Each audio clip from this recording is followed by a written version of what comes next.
Yes. And yes, they did it yesterday. They had always known that the fate of today is greatly dependent on the greatness of their responsibilities, many of which grew up without father figures, but still managed to figure out how to grow strong, wise, independently to raise families. They thank their mothers for being the greatest fathers they ever got to know. Who fathered them from birth was also maintaining her motherly role. It is this young woman whose fairy tale stories are being misguided by tales of egotistical yet self-centered, low self-esteem, sugar-coated big belly daddies who mislead their art, not realizing that no nation can ever rise above the wisdom of its women.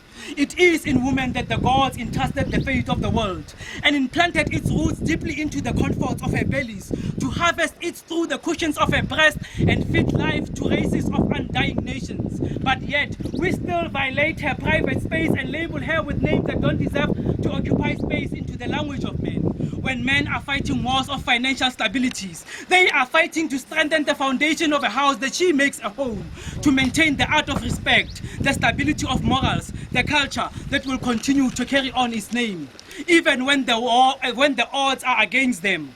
And technology becomes a teaching medium to communities. When these so-called stars on earth are placed colorblind to undermine and outshine the teachings of their ancestors, stars, posing as role models, misleading the youth. It is this woman, the mothers, the aunts, the grandmothers, who continue to hold the knives by their sharp edges and live up to their responsibilities to maintain our cultural morals. For when they let go, for they had always known that the strength of a people is dependent on how rootedly strong they held on. For when they let go, families fall, cultures are erased, nations perishes on the face of the earth, languages are forgotten, the mother tongue is twisted. For history and its stories has always taught us that men appear physically strong, but internally they are weak, whilst women appear physically weak, but internally they had always been strong. Your responsibility to be wise.